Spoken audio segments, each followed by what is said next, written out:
the most important things to learn when you're trying to release something is how to market it, be it a movie, game, business, whatever. But there's so much coming out these days that it's hard to find a way to really make your thing stand out. So sometimes it means getting weird, and the film industry has found no shortage of weird ways to promote upcoming films. How about the 7-Elevens that were transformed into Quickie Marts to get fans excited for the Simpsons movie? Or the ambiguous drip feed of details slowly given to viewers leading up to the release of Cloverfield. And then there's stuff like Burger King commercials with Shrek in them. Then I had that taste! The new grilled sourdough bacon cheeseburger at Burger King. Now I'm a believer! Yet another reason why the human race needs to be eradicated. But one of the more recent trends of movie marketing has been through the use of virtual reality. VR headsets aren't exactly in every household out there, but the tech has undoubtedly been becoming more and more accessible in recent years. It's gonna be a long time before it's anywhere near the level of something like Ready Player One or that sort of thing, but let's be real, if we had that level of VR tech, it would probably still look less like this and more like this.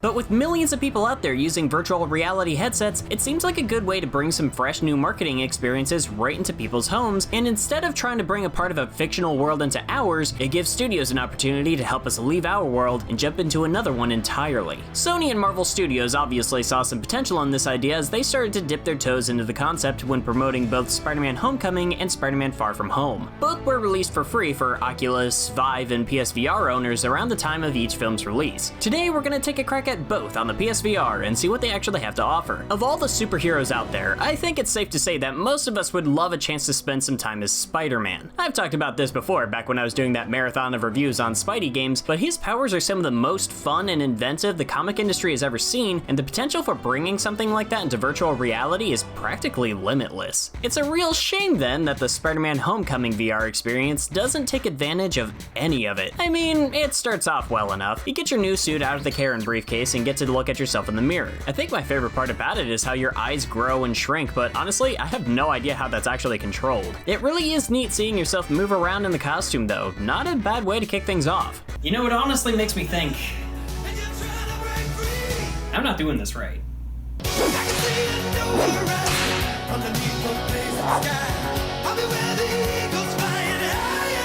I can't see anything in this mask. The rest is painfully basic. It's just target practice with web shooters. That's it. You just stand in one place and hit stuff with webs. You've got rapid fire webs, web grenades, and of course you can latch onto stuff and yank it around. Yeah, there really isn't a lot going on here, and just standing in one place as Spider-Man feels wrong. Well, after you've made enough of a mess of the place and hit enough targets, you actually get to see a bit of the Vulture, who shows up and destroys a crane that you need to use all of your variations of webbing to fix up. You finally get to move around a little too, but you don't have any actual control over it. It's all automated. Once that's done though, Vulture starts to get away and you've got to go and chase him down. Yes, finally! This is what I've been waiting for. All right, full web swinging in VR as Spider-Man. This is it, guys. Like, all VR technology has led to this moment.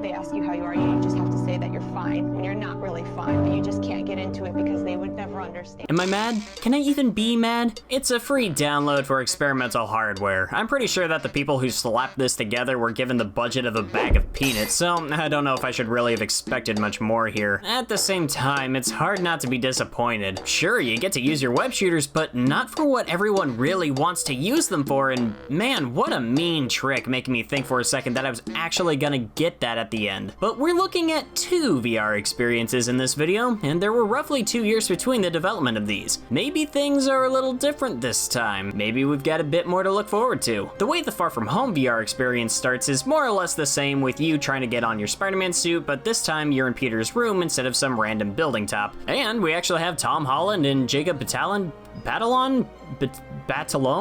this guy, him, both reprise their roles from the movie as Peter Parker and Ned Leeds, adding a slight amount of context to what you're going to be doing in this particular experience. If I were you, I'd never take that suit off. Not even in the shower. Ned, gross! Now, if you're worried at all about Spider-Man Far From Home spoilers, don't be. There's not really much of a plot to begin with in this VR experience, so you're not going to find any of that here. But secondly, have you not seen Far From Home yet? Because, like, the Mysterio stuff alone makes it worth a ticket, and please, dude, I can't even take myself seriously in this suit anymore. While you're in Peter's room, you can mess around with stuff and use your webs to yank basically everything all over the place, which kind of reminds me of a deleted scene from a certain movie.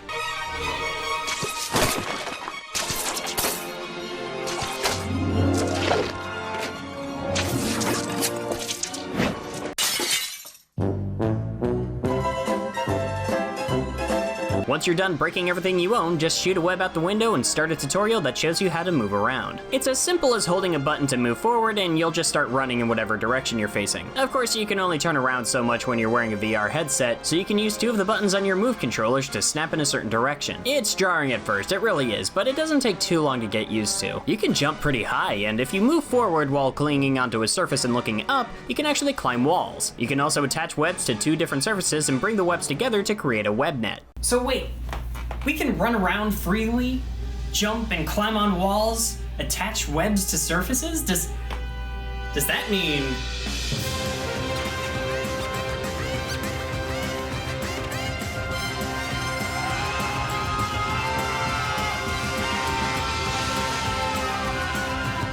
This is it.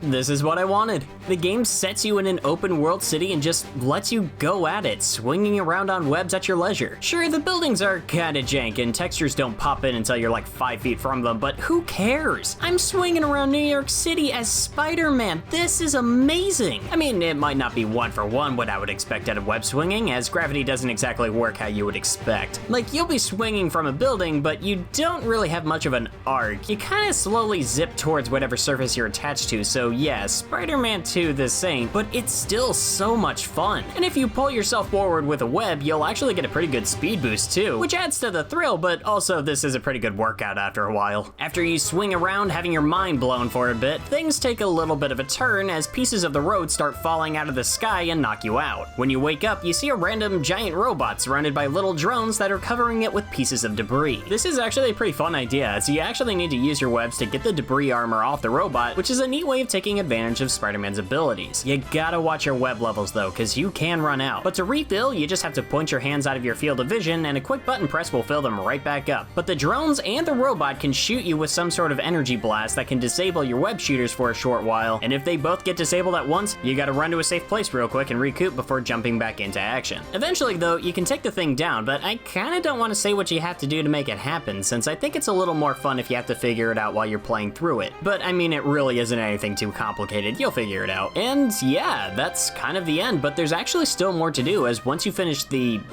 story, you unlock the awesome Steve Ditko-inspired upgraded suit and swing around in a free roam mode. I mean, you can only really see your hands, but oh well. Alright, on a side note real quick, this game was actually updated while I was putting this video together, and they actually added the ability to see your entire body and added music from the Homecoming and Far From Home movies while you're swinging around the city. I'm not entirely sure what prompted this sudden update, but hey, I'm all for it. Then again, when I was playing this for the first time, it was on my old original PlayStation 4, and I actually just recently upgraded to this beautiful Pro system. Can you believe this only cost me $20 out of pocket? So maybe it was the update, maybe it's because I'm on Pro, I have no idea. But the team also added a couple of challenges like races and combat trials that I'm really bad at, and there's a bunch of hidden pins scattered all over the city. I know there's more suits you can unlock, like the noir-inspired Night Monkey costume and the homemade suit from Civil War and Homecoming. I'm not 100% sure how all these costumes are unlocked, but I'm sure completing the challenges and collecting pins has something to do with it. I leave it up to you to educate me on that one, guys. So all in all, I would not really recommend the Homecoming VR experience, as it doesn't really give you much to do and only lasts about 10 minutes, and the way it ends really is a kick in the head. But the Far From Home experience is fantastic, especially for something that's free to download. Sure, it has a lot of room for polish, and not just in the graphical department, but this is actually a really exciting step into what could eventually be an amazing Spider-Man game in virtual reality.